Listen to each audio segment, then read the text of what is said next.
Yeah. Welcome, everybody, to another edition of Thought Leader Friday. Bill and Debbie here with you. Say hi, Debbie. Hello, team. We're excited to be with you with Jim Gray. We're fortunate to have Jim as one of our coaches on the Middleton Elite coaching staff. Jim's got a vast real estate experience, and he's going to talk with you today about building an effective pipeline and why that's so important. Jim, would you tell them a little bit about yourself, please, and let's dive in. Yeah, so I had the good fortune to run a fairly large real estate team in the capacity of director of lead generation. We had 7 different geographic locations for these teams in 4 different states. There were 50 agents. We did about 600 houses a year and generated in the neighborhood of about 1,000 leads a month.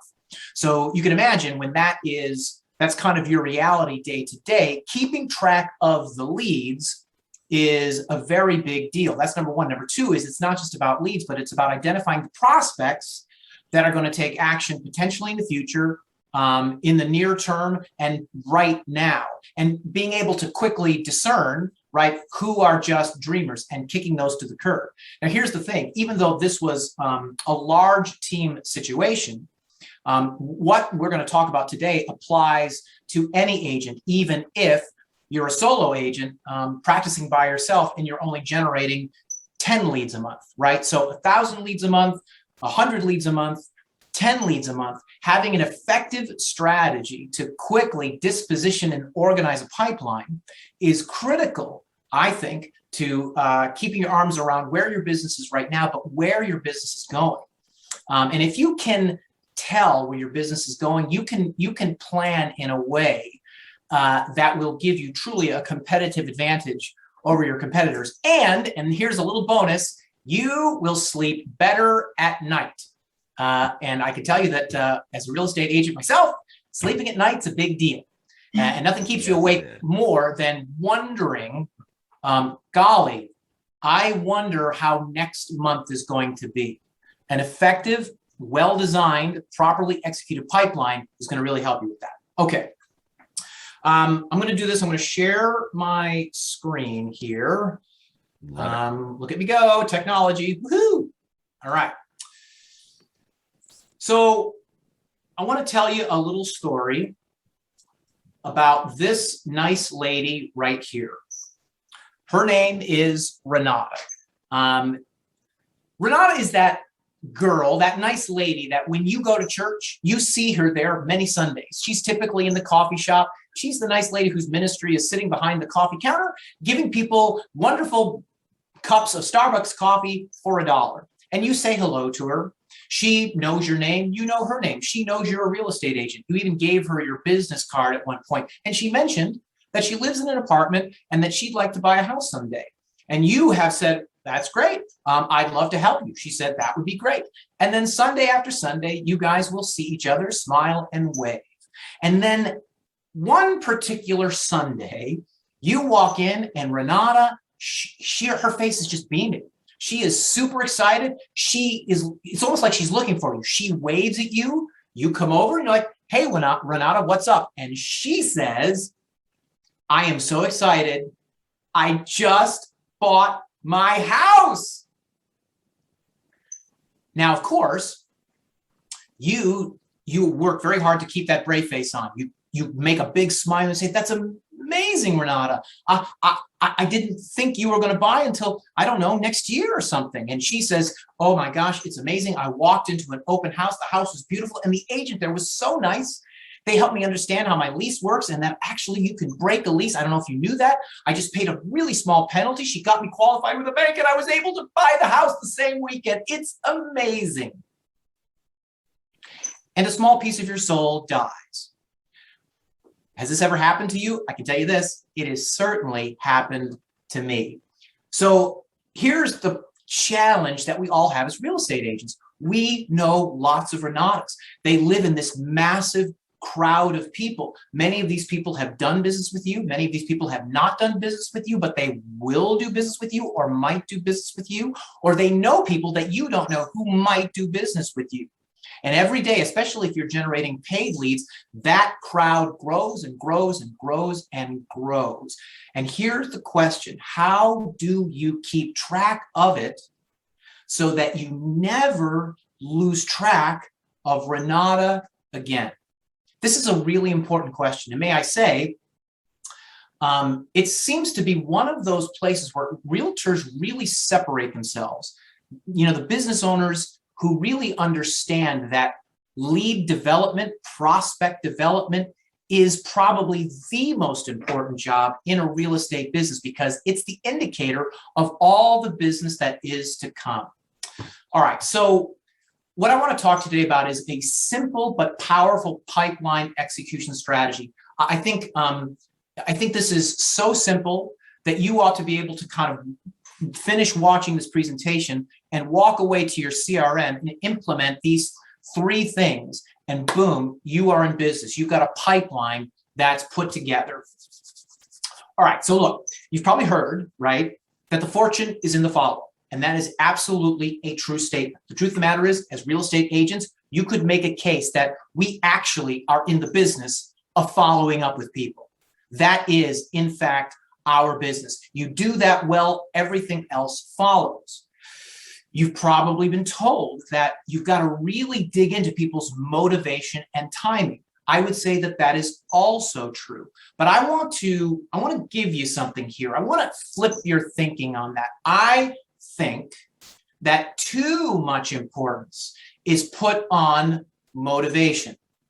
I will stop here so you can gasp and call me a heretic, but I actually think that too much importance is put on motivation, that timing is as important, and in many cases more important than motivation. Here's what I mean. You may run into somebody who's like, oh my gosh, I'm pre-qualified, I want to buy a house. I've seen agents make an improper assumption. I've done it myself. Oh my gosh, we got to get you out there right now to buy a house. Someone says, I'm pregnant. You're like, oh my gosh, you got to sell your house and buy a bigger house. They say, my spouse just passed away. Oh my goodness, we've got to sell this house and get you into something, more right for you. And the reasons go on and on and on. Here's the proper question. That motivation exists, but here's something I want you to think about. By when? Always by when. The by when answer will absolutely give you a very accurate read on the power of their motivation. So if it's I'm pregnant with a baby, and we need more room, the question to ask would be is, great, by when? And what comes out of their mouth next will tell a lot of the tale as you construct a pipeline. So my strong encouragement to you is, as you go through your week, next week, talking to prospects, I want you to focus on timing. Always ask the question, by when? By when? Test it and see what they say and see how it might change the way you have the conversation with them and how you might disposition that lead in terms of follow-up cadence. I'm going to get to that a little bit too. All right, so what you see here is your business. I want you to think of your business like a funnel, okay? You have now business and you have past business. We as real estate agents, this is where in many cases we just live. We are heat-seeking missiles for now business. If it's not now, forget about it. Are you now? No, next. Now, no, next. Now, no, next. And that's how we many times can conduct our businesses. Head down, butt up, all right? But I want you to know that the top of the funnel, long-term and medium-term business, I want to suggest to you that that may actually be more important than the now and past business. All right, so now stick with me on this. You have to forgive me. When it comes to this sort of thing, I like to nerd out on it just a little bit. So, just stick with me here. I want to just at least point out to you the importance of leading indicators versus lagging indicators, what this means for your lead generation and pipeline construction. Just stick with me. So at Middleton Elite, we use a very powerful tool called CTE. CTE is a great way to track your business. It's very sophisticated. It's very dense. It's reasonably priced. If you don't use it, I recommend that you do. All of our clients use it, and we do it because it allows us to make a really accurate assessment of people's business. And I can tell you that when I'm looking at CTE with my clients, I'm looking at their business in two buckets. This bucket, which is lagging indicators, this is what has happened in the past, and this bucket, which is leading indicators, what is going to happen. So stick with me. These lagging indicators, I want you to look at these numbers. So go all the way to the right here. You see that this agent here has closed $6 million. That's awesome, $6 million. He's got $4 million pending. In my conversations, he's absolutely rock solid. These are all going to close. This is a guy that we know will finish at 10 million. It's a known number. He has 4 active buyers. He's absolutely convinced he's going to get 2 under contract prior to the end of the year. So 10 plus 1 now is 11. He's got 4 active listings. He's absolutely sure they're all going to go under contract and close before the end of the year. So we've got 10 plus 1 plus 1, 12 million. This agent this year will finish at 12 million. That would be what the lagging indicators tell us. That's awesome. But here's the thing I want you to think about. When we're making this video right now, it is mid-November. The business that we're developing right now, we will not close this year. So let me ask you this question. Can you look someplace and assess what your first quarter is going to be? Can you do that? If the answer is not really, then what's coming next is really important for you. In this business, this particular agent, he has 7 what we call pre-signed. These are listing contracts that are already signed that are going to go up. So I want you to think about something. This guy's got $3 million in listings that are going to not only list, but likely close Q1. And he's got in his pipeline 10 pieces of business for a total of 3.3 million. So just stick with me. These listings, he thinks they're all going to sell. I'm like, you know what? Let's take half, right? So take 3, let's call it 1.5, plus you got a pipeline, call it 3, let's call it 1.5. 1.5 plus 1.5 is 3. So this pipeline right now, we can reasonably project in Q1, he's got about $3 million in the air. Okay, so I want you to think about something. There are 4 quarters in a year. The first quarter right now, he's got 3 million in the air. 3 times 4 is 12 million. So his run rate for next year is already on track for what he did this year. But here's what's interesting. Q1 is his lowest transactional year historically. So it is reasonable to think that if he stays on his pipeline management, his preceding quarters after Q1 will be higher. So I would say that this agent is ahead of where he needs, he's ahead right now, next year, of what he did this year. I know it's kind of nerdy, but what I guess the takeaway here is it is possible to create a crystal ball in your business that you can look into and begin to project with increasing accuracy of where your business is going to come from. And if you develop that skill and competency in your business, right, the planning that you will be able to do is amazing. Plus, you'll just, as I say, sleep better. Okay, nerding out, done. All right, moving on. Focus on leading indicators. Okay. So let's go back to Renata, right? Let's talk about Renata now. If you're going to manage leads and manage them effectively, you have to have a CRM. I feel like that goes without saying. A real estate agent without a CRM is kind of like a carpenter without a hammer. You need a CRM and you need a good one, right? Most CRMs, right, have a couple ways that you're going to organize your pipeline. So what I'm going to give you right now is a very basic strategy to organize your pipeline, okay? So most CRMs have a system called statuses. These are large categories that are hardwired into the CRM that you assign to a record in the CRM. And most CRMs have a tagging system. This is a way for you to create a custom-made tag that you can affix to a record to help you segment the database. So here's a little rule of thumb, okay? status plus tag equals lead DNA. You ought to be able to check the status and the tag, and you know exactly what that lead is immediately. When you know exactly what that lead is, you know exactly how to talk to it. Okay, just stick with me. If you're shaking your head full of doubt, I totally get it.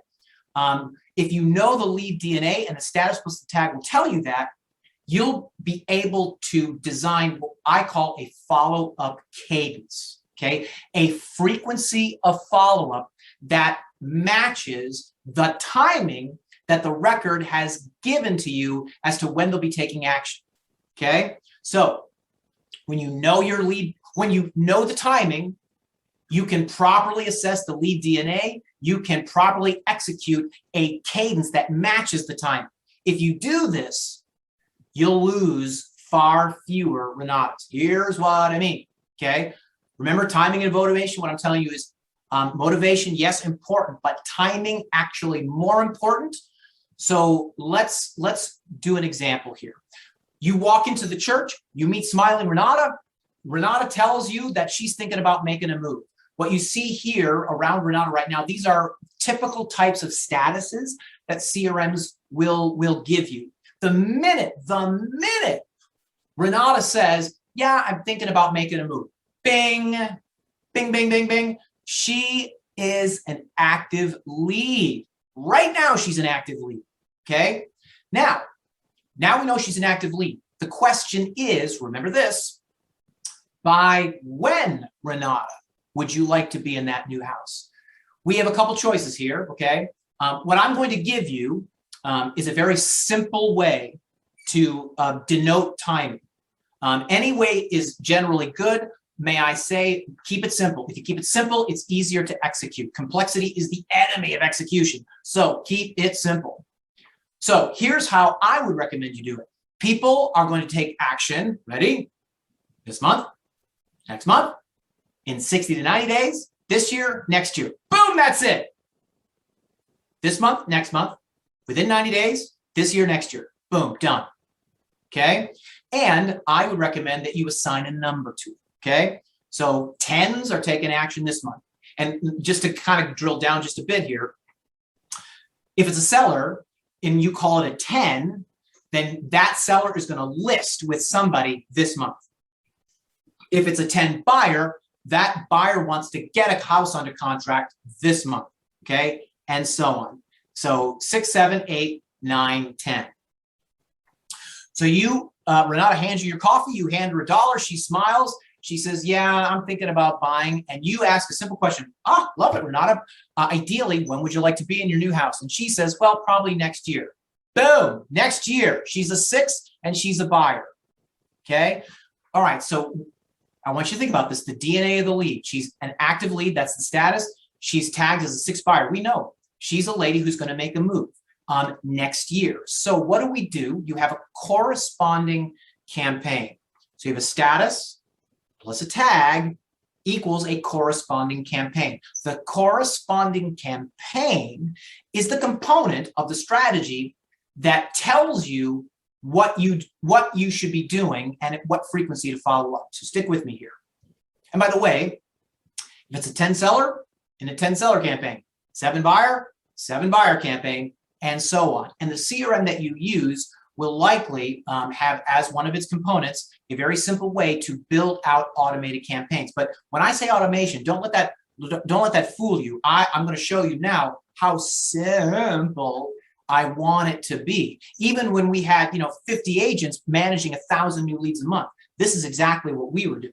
Okay, so we've got Renata as an active lead. She said she's going to move next year. So bang, her status is active lead. Bang, we slap a tag on 6 seller, and bang, I activate the 6 buyer. Actually, this should say 6 buyer, by the way. 6 buyer campaign. Okay. And what does that mean? Let me show you. All right. So now I want to back up from, okay. And again, this goes back to the CRM. This goes back to strategy. What you see here in front of you, these are all of the stock automated touches that any real estate agent can execute regardless of sophistication. if you have a decent CRM, you can generate an automated marketing report and you can send that once a month. If somebody lives in a house and you have the address, you can send a property valuation once a month, right? You can use your CRM or something like HomeBot, right? There's a lot of choices there. In Renata's case, she said she wants to buy. You could set up a listing alert that you send once a week. That could be 50 touches. Renata, you met her, you get her information. You could be sending her your newsletter. That's 12 touches. And then let's just say you do 4 or so client events a month and you invite her to all 4 of those. So I want you to think about something. Renata is in a context of communication with you that has 90 touches in a year, okay? All of this goes on independent of timing or motivation. So I want you to think about this. Every single record that you've got in your CRM right now, do all of them have some configuration of some of these or all of these going on? If they don't, you should look at that really closely, okay? Because when you layer on the automation, this is where the power is. So Renata said she's going to move next year. Boom, she's a 6th buyer. So we want to put her in a 6th campaign, right? So what's the 6th campaign? That's the bit of automation that sits on top of all of the standard touches. You with me? So I want you to think about it. Renata is a lady who, if done properly, she feels like she is in a real ecosystem of communication. She is getting a lot of real estate related value from you in various ways. Okay. Now, once you determine her motivation, now you're going to get even more pointed. And you're going to layer on one last thing, which is the call, text, voicemail component. And let's talk about Renata as an example. So she's a 6th buyer. So if I were doing this properly, let's go back, right? So there's 90 total touches available to us. Now I'm doing this properly. I get a do-over with Renata. The minute she told me that she was moving next year, bang, I tag her with her tag and et cetera in her campaign. Now I want to send her a market report because I know the area she wants to live in. Boom. So she can see the market values. I set up a listing alert because she's told me a little bit about what she's looking for. And then I add her to my newsletter list and I'm going to invite her to events. So right now, if I do nothing else, she's now in an ecosystem of 78 touches cumulatively yearly. And then I add my physical follow-up. Okay, so here's what I mean. This would be when you are going to dial the phone or send a text or DM somebody, okay? This is where you are actually pushing, meaning you're reaching out to connect with them in a way that is not seemingly to them automated. So for your 10s and your 9s, anybody who's a 10 or a 9, there's actually no automation here, right? Here's what I would recommend. You can create a sort within your CRM. You can save that sort, and you should be looking at your 9s and 10s every single day and essentially calling them until they set an appointment with you. That's right. So now I want you to think about it. You may not have many 9s or 10s. You may have maybe only 4 or 5 or 6. When somebody's a 9 or a 10, there's only one thing you want to do. Get in front of them for an appointment to sign a buyer broker or sign a listing agreement. There's no automation required. You can look at them every day and ask a simple question. Have they set an appointment with me? If the answer is no, you dial the phone. You dial the phone. Now, if they're an 8, then here's what we know. They're going to make a move sometime within 90 days. You want to be calling these people no less than every other week. And you can create a campaign in your CRM that will assign a task for you to call that record every 14 days. Boom. That's essentially a bi-monthly campaign. So you put the 8 tag on, you deploy the 8 campaign, and then magically every day when you look at your CRM, if today's the day to call Renata because she's moving in 90 days, boom, it'll be there and you just follow instructions. You follow me now? You're checking your 9s and 10s. I'm dialing everybody who hasn't made an appointment. Now I'm checking to see my daily task. Ooh, there's Renata, and today's my day to call. You follow me? You see how your CRM strategy is quarterbacking your daily lead generation. Okay, let's say you got a lead that says, I'm going to move sometime this year. You've got them on a monthly call campaign, right? So that campaign probably has 12 steps, and all it does is assign a task every 30 days. So you're calling Renata once a month. And then finally, if it's quarterly, what I mean to say is if if Renata says I'm moving next year, like in this case, then you're calling her no less than quarterly. So you're scheduling the system, creating a campaign where a call is being scheduled every 90 days. You with me? 9s and 10s, you're just calling every day till they set an appointment. 8s, you're calling every other week. 7s, you're calling once a month. 6s, you're calling once a quarter. Done. Boom. You ought to be able to take this after this little seminar and crank this up right now. Let me give you some simple timing scripts, by the way. So just because somebody says, I'm moving next year, that may not be the whole truth. Or perhaps they've not thought deeply enough about their timing and motivation. You as a real estate agent, you're here to help, right? So let me give you some simple scripts. If it's somebody who's going to buy, I would recommend, ask them this question. Hey, Renata, if you were standing in the perfect house today, you loved it and it was perfect for you and you knew you could afford it, but you also knew that if you didn't take action right away, it would sell to someone else. What do you think you might do? And then be quiet. Remember Renata's story? She discovered that she could break her lease. Renata might have said here, oh, I would move tomorrow, but I got a lease and the lease isn't up till next year. If you're a smart agent, you would have said, well, Renata, you can break a lease and sometimes the penalties aren't that high. Imagine having that conversation. So what you discovered is she thinks she can't move for a year when the truth of the matter is she might be able to move sooner. You wouldn't know that unless you asked the question. You with me? They have to sell first. Here's a similar question. Okay, got it, Renata. If someone knocked at your door and offered you a really great number for your house, but needed to close in 45 days, what do you think you might do? Then be quiet, listen to what they say. And people say all kinds of stuff, right, to these questions. You're just listening. And then here's one of my favorite all-purpose questions. When in doubt, always ask this one. Ideally, when would you like to make your move? I've had people, I've asked them, sellers, okay, well, if somebody knocked on your door, offered you a bunch of cash, but needed to move in 45 days, what would you do? I've had people say, oh, Jim, I'm not leaving this house till they wheel me out feet first. And I go, okay, ideally, when would you like to make your move? And people said all kinds of stuff. Well, all I'm saying is listen to what they say, ask a couple powerful questions because you want to get to the bottom of timing. You build pipelines on timing, right? The pipeline is how you predict your future. Get good at the pipe, your whole universe opens up. Now, here's the thing about people in your pipeline. Their timing changes. You won't know that unless you are in regular contact with them. So when you made your first call to Renata, after she told you she was moving next year, she might have said, well, I've talked to my landlord and I'm thinking that maybe I might try to do it this year. Well, suddenly she's not a 6 anymore. You pull the 6 off, you slap on the 7 tag, you pull off the 6 campaign, you slap on the 7 campaign. Now you've gone from quarterly calls to monthly calls. You with me? So if you left her where she was, you weren't going to call her again for 3 months. Guess what? She would have bought with somebody else.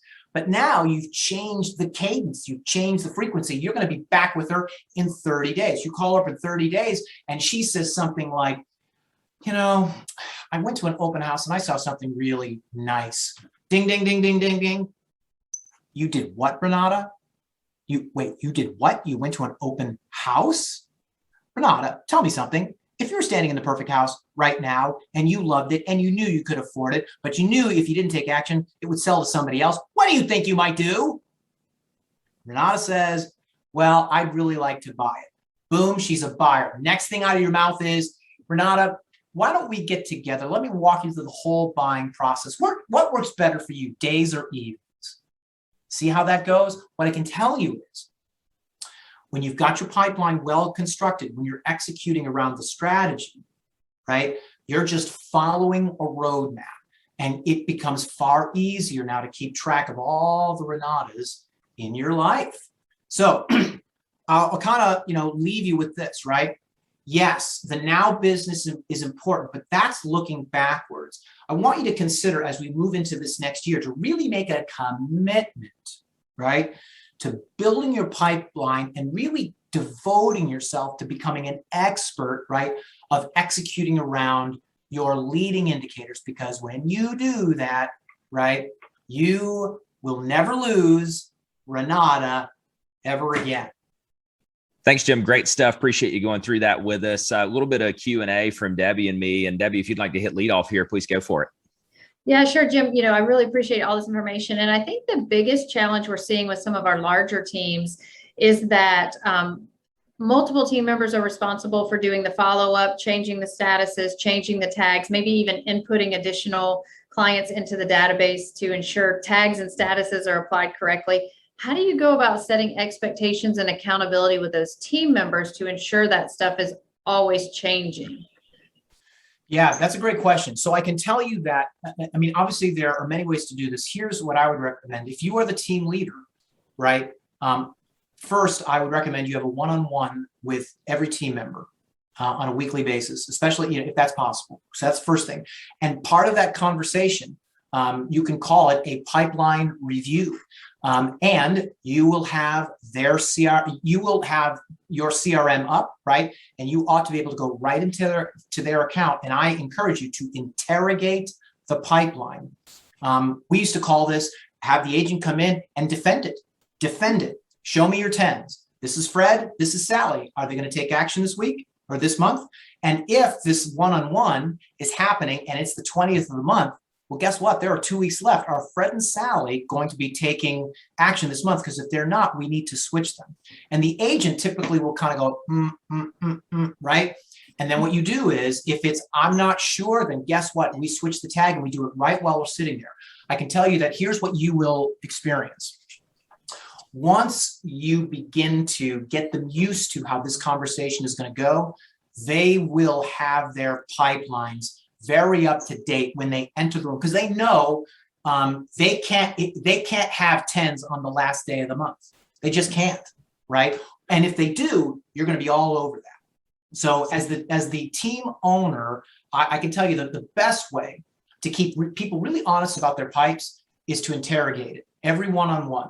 And here's the other piece of this. What you'll begin to do is train an entire team to take the pipe as seriously as you do, and get them calibrated properly as to what you see as timing, right? And what I can tell you is one of the great benefits we saw is your agents will feel better about their business. They'll know where to focus. And when agents know where to focus, when they have clarity, they take action. And who of us does not want an agent that will take action, right? Right. Yeah, So that would be great my answer. Great thought answer. there. Yeah, I think that goes back to that consistent one-on-one meeting with the agents. So Yeah. Great job. Yeah. Thank you for that, Bill. Yeah, well said. And I'm going to go play the other side of the coin here, Jim. Let's say that I'm relatively new to all of this. I understand all of this intellectually. I really would desire to have what it is that you described. And I'm immediately thinking, gosh, Jim, that sounds like a lot of work to go put all of that in place. If you were to give me a piece of advice or two on where you'd recommend that I start, what would you say to that, please? Yeah. So first thing I would tell you is take a breath and get her done.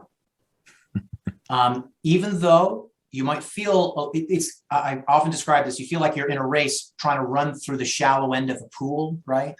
Or you're stuck in the weeds. But what I can tell you is, even if it's painful, if you're like me, I'm not really an admin person, start with the tags. Just start with the tags. Create your 10 seller, 10 buyer, 8 seller, 8 buyer tags. Just create the tags. If you get that far, you'll at least be able to run sorts in your CRM and see where everybody is. So I would say step 1, just create the tags. Step 2 is then go through the people in your database and affix the tags to the proper people. If you get that far, right, you'll be ahead of many of your competitors. So I would say start with the tags. Once you've got that settled, then probably you want to move to campaign creation. Yeah, there you go. Great advice. Yeah, appreciate that. And I love that, Jim, for those people that are sitting there thinking about this databases that are large, scratching their head going, yeah, this sounds fabulous. And how's that ever going to get done? So I love that, starting with the tags. And I think one thing that you offered to share were some additional scripts that you shared from the presentation. So we'll get those uploaded as downloads, as well as, I could foresee our teams creating a visual for their team members to understand the tag system and, who qualifies as what, and a breakdown just as a visual. Because I know as we have additional agents coming on, teams will want to make sure that they too understand the process. So 100%. Great. Yeah. And interesting ancillary benefit of a well-constructed pipeline is it has a real retentive effect on agents because they can see their future business. And they're reluctant to leave it behind. Yeah. Great stuff. Well, thank you so much for the presentation on the pipeline and lead generation. I know this is going to be extremely valuable to all of our clients and anyone out there looking to grow their business in the upcoming year. So thank you so much. All righty. Thanks, Jim. Appreciate it. See you, everybody. Bye.